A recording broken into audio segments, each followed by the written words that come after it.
Hola, ¿qué tal, comunidad IBM? ¿Cómo andamos? Buenos días, tardes, noches. No sé qué hora estás viendo esta reflexión, pero ya desde hace, me parece que 2 episodios comenzamos a hablar acerca de familiares tóxicos. Comenzábamos con estos 2 hermanos llamados Esaú y Jacob. Hablábamos acerca de la conciencia, cómo Esaú es acusado por su propia conciencia, de manera que después de 20 años y después de una bronca tan grande que al punto de que Esaú quería matar a su hermano Jacob, pues se reconcilian y veamos un poco todo lo que es la labor de la conciencia en nosotros como seres humanos.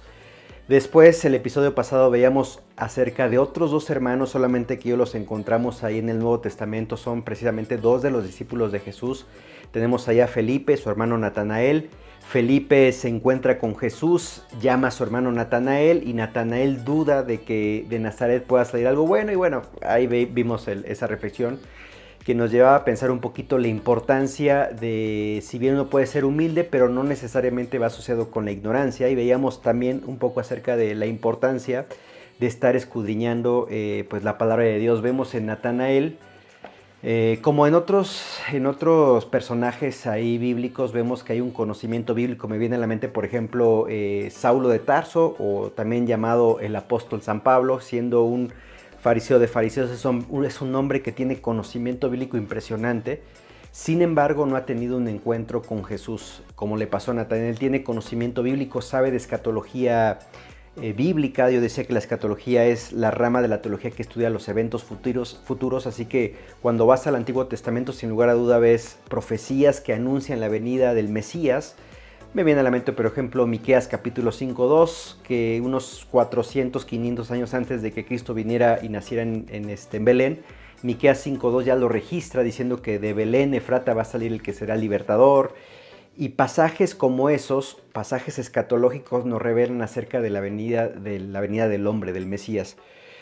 Y resaltábamos en esta reflexión acerca de que quizás puede ser que tú estés queriéndote acercar, tienes un conocimiento bíblico, sabes de algunas historias, quizás algunas de ellas un poquito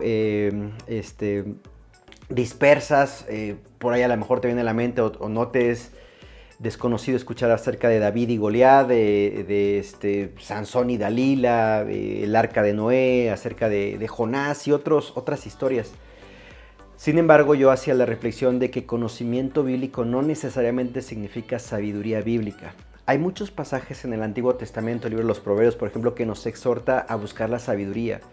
La sabiduría clama en la plaza y creo que cuando vas a la palabra de Dios uno tiene que ir con la idea de sí conocer aspectos bíblicos, aspectos teológicos, pero uno tiene que de alguna forma traducir esa sabiduría ese conocimiento bíblico a una sabiduría bíblica. Hay varios factores que van a pasar para que esto pueda ser una realidad.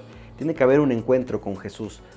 Cuando hablamos acerca de este conocimiento, quiero animarte a que te acerques con nosotros, que puedas estar junto con nosotros estudiando la palabra de Dios, pero creo lo más importante poder conocer cuál es la condición, cuál es tu condición espiritual delante de Dios, y eso vamos a ir a la palabra de Dios. Pero bueno, regresando a este tema tan importante como el conocimiento bíblico y la sabiduría bíblica, una de las cosas que nosotros hacemos es estudiar la palabra de Dios de manera cronológica. Nos vamos desde el Génesis y de esa manera vamos avanzando en la línea cronológica para poder entender de alguna forma todo el mapa general que encontramos en la palabra de Dios.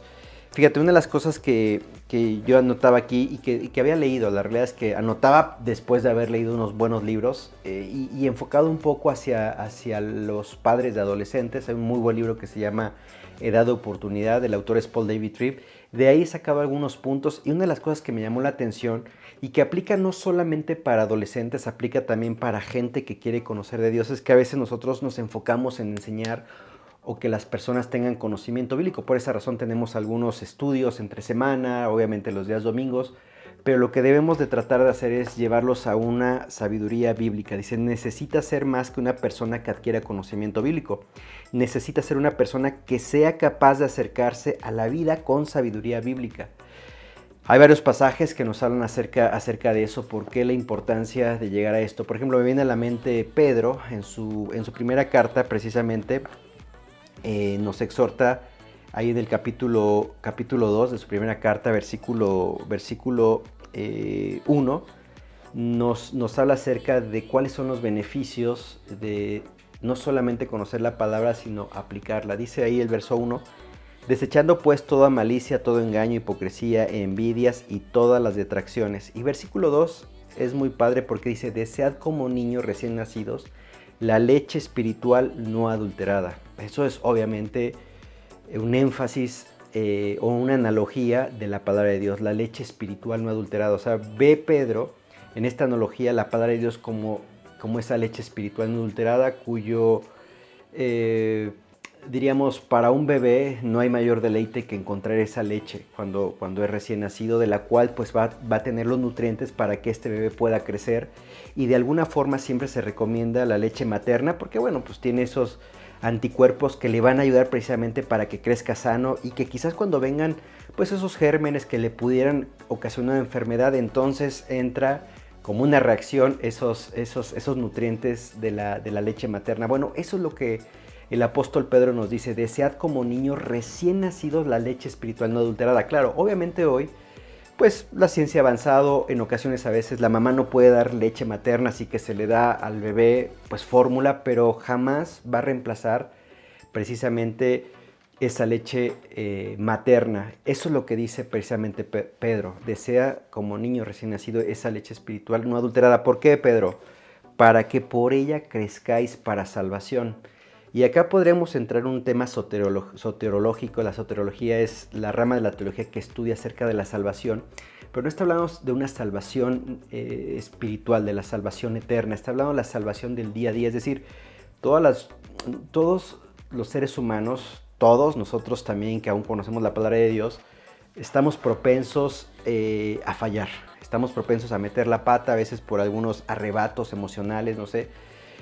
Y precisamente es lo que Pedro te dice, mira, tienes que estudiar la palabra de Dios, deséala en la mañana, tómala para que puedas, conociendo la palabra de Dios, aplicarla en el día a día. Es decir, que no disocies tu conocimiento con la sabiduría que tú necesitas en tu andar en ese día. Para evitar meter la pata, para salvarte de hacer estupideces, en pocas palabras, ¿no?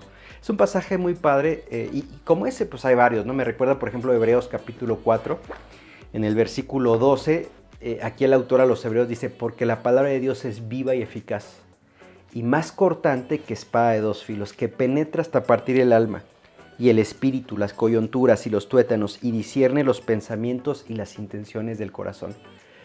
Por eso, la importancia de tener hábitos piadosos. Tenemos hábitos de salud, como nos paramos temprano, nos echamos un baño, nos lavamos los dientes. Esos son hábitos que no es que nacimos. Yo me acuerdo cuando era más chavito, que bueno, no estoy tan viejo, pero tampoco estoy tan joven, pero cuando era muy niño, pues la verdad me costaba trabajo lavarme los dientes, bañarme. Mi mamá tenía que estar insistiendo, Paco, ya te bañaste, Paco, ya te bañaste.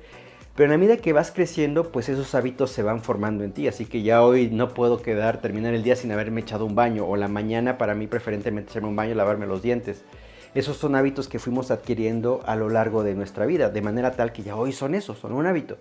Bueno, eso tendría que ser la palabra de Dios en nuestras vidas. Es decir, desearla como un niño es una necesidad, estar nutriéndome de la palabra de Dios.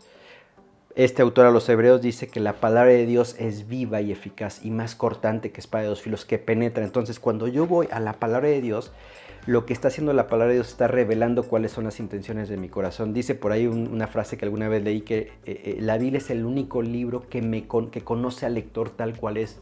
Entonces, la medida que yo me voy enfocando en este libro, es también como la palabra me va revelando quizás mi naturaleza pecaminosa, me va revelando la intención del corazón. Por eso la importancia de estar constantemente meditando. Puede ser uno humilde, pero no significa que uno sea ignorante. Uno tiene que, de alguna manera, empezar un hábito todos los días de la lectura bíblica. ¿Para qué? Para que podamos llegar a conocer y podamos evitar caer en engaños, que eso precisamente fue lo que vemos en este apóstol, o bueno, en este discípulo Natanael, que sabe de las Sagradas Escrituras. Por eso es que cuestiona a su hermano Felipe, diciéndole, ¿cómo que de Nazaret puede salir algo bueno? No hay un registro en mi mente que diga eso. Pero después tiene un encuentro con Cristo y después lo va a seguir por 3 años y él va a ir precisamente, después de que Cristo ascienda a los cielos, va a ser un hombre que va a expandir el evangelio junto con los otros apóstoles y va a terminar de una manera dolorosa, cruenta, va a ser un mártir, pero él tiene en su corazón la palabra de Dios, él tiene conocimiento que lo ha traducido a una sabiduría bíblica que le permite vivir un tipo de vida con un propósito. Entonces, querido amigo, querida amiga, gracias por acompañarnos en esta reflexión. Si quieres conocer un poquito más, yo te invito a que te conectes en nuestras redes sociales, que nos escribas y con todo gusto podemos buscar un estudio cercano a ti en algún horario que te convenga para que puedas comenzar entonces este conocimiento bíblico que se va a traducir en una sabiduría bíblica. Muchas gracias por acompañarnos.